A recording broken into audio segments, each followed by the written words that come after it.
Hello everyone, welcome to another edition of Investing Pantheon, which has been our endeavor to marry age-old investing practices with modern times. This edition is in fact a special one because we take a relook at the year gone by, which is 2024, as we prepare to create portfolios for 2025. I think Warren Buffett previously and famously said that in the business world, the rear view mirror is always clearer than the windshield. And this is our look and our attempt at the rear view mirror as to what has happened in the year between January and November of 2024. One thing is very clear, that this was the year when financialization of savings picked up as a global theme. So global ETF flows are tracking close to $1 trillion in 2024. This is an unprecedented number. We've never seen, the flows in the global ETF sum up to this high. Of course, 58% of those flows remain in the equity. But what is even more interesting is that the alternative space has started to pick pace, getting about some 56 billion inflows in there. The second biggest theme of the year 2024 was that inflation cooled from post-COVID highs. So if we look at the countries with inflation between 2 to 6%, it's roughly about 58%. So 60% of the world now has inflation that is fairly manageable. And the concern about hyperinflation, inflation ranging in 8%, 10% and even higher has kind of eased now, with inflation falling in the target range of the central banks. But at the same time, I think what's even more interesting is the dichotomy between China and Japan. Japan has sat on years of deflation. It was famously known for a zero interest rate policy regime. As we stand today, the yields between China and Japan are almost equal. So one country which had very high growth, very decently high inflation, high yields, and then there was another country which was on very deflationary phase in a zero interest rate regime. And in 2024, the two came very together, and now they have the similar yields. It will be interesting to see what happens in 2025. Will China avoid its Japanification? Will China emerge from its deflation and low growth regime? And will the measures, fiscal as well as monetary, sustainably revive the Chinese economy above 5% economic growth rate? I think these are the questions that will remain very much alive as we step into 2025. But what's even more interesting for 2025 is will the inflation come back? One can see the implied inflation expectations if we look at the difference between the US 10-year yields and the Treasury inflation protected securities yield, the difference between the two being the inflation expectation. And that number, after falling to very close to 2%, has again started to inch up now. So US inflation expectations are back to about 2.4%. This is happening because the growth has been very strong. So 2024 was also marred with concerns around growth, around yield curve inversion, which kind of talks of a recession coming in. But we are ending 2024 on talks of no recession, a clear soft landing for US, and rather a strong growth in US that we are seeing so far. However, there has been some moderation in growth in the last 3 months of 2024, which has led to central banks to ease their monetary policies. So US has cut about 75 basis points in 2024, down from 5.5% to 4.75% now. Even globally, the central bank balance sheet, the pace of tightening has reduced. So central banks did try to ease. The question is how much of this easing will continue in 2025, and to this, I think we believe it will be a shallower rate cut cycle than was previously expected, because US growth has kind of done well and inflation is not fully behind us. But we are in a rate cut cycle, and this is likely to linger well into 2025. The other theme which stood tall in 2025 is the global debt, which grew to unprecedented highs, about 315 trillion in global debt. But I think India is a very special sweet spot here because we've kept our debt levels fairly under control, and even that within our complexion of debt, our foreign currency debt is kind of just 12% of GDP, and I think this is lowest even as we compare it to other emerging markets. This gives India protection from global vulnerabilities. 2024 will also be remembered for the geopolitical uncertainties, be it coming back of Russia, Ukraine, the Middle Eastern conflict, the equation between China, Taiwan, Philippines, unrest in Libya, all of it, created highlights in 2024, which means that if you go on internet and search geopolitics, that search created a new high. So it moved the equity markets, it moved the consumer interest as well, and I think it was one big highlight of 2024 as we know it, and that reflected in the asset class volatility. So if we sum up the volatility of the bond, FX as well as equity, we are creating a fresh highs on the volatility. Crude prices, I think we've always believed had an upper cap. At some point crude did go to 90, but ended the year close to 75, 76 levels. And when we speak of 2025, we think that crude is likely to stay under 75 for 2025 as well, and I think that's where the highest probability is lying.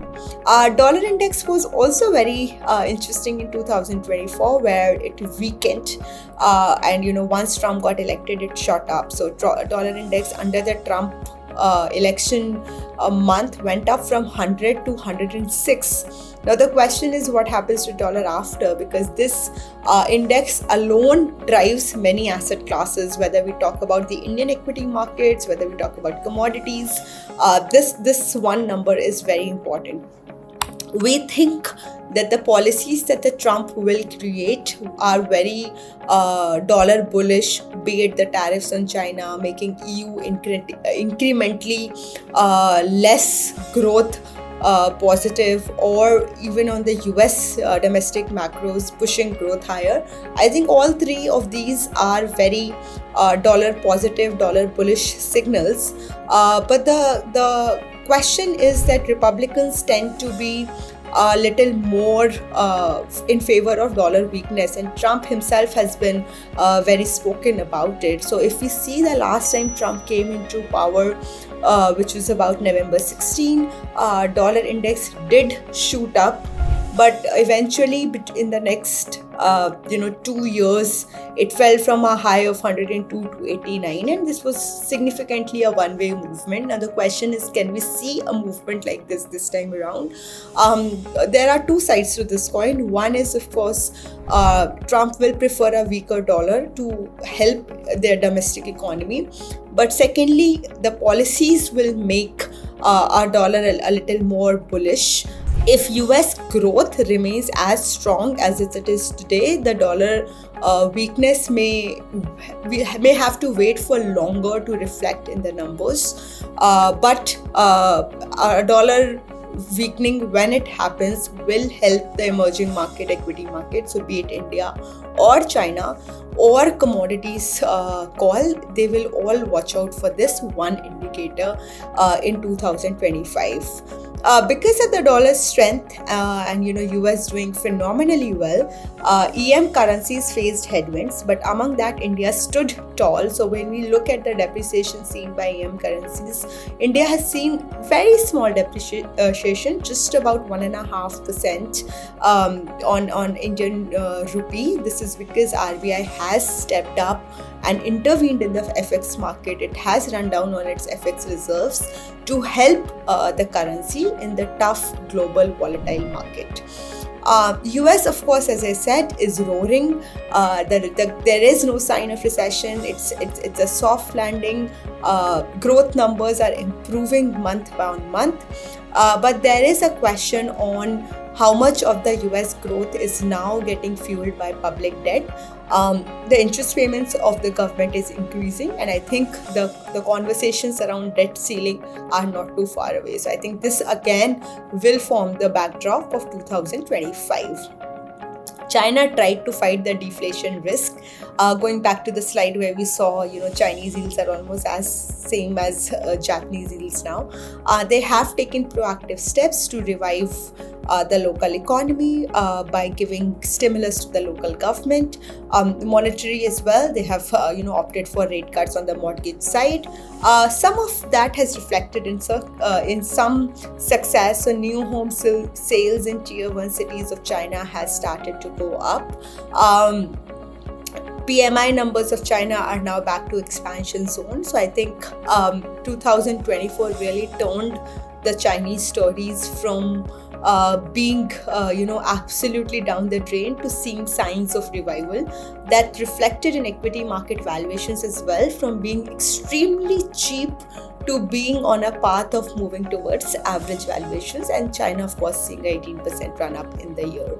But overall, most global markets are cheaper today than they were at the start of 2024. So there has been some correction across the world in the 11 months that have gone by.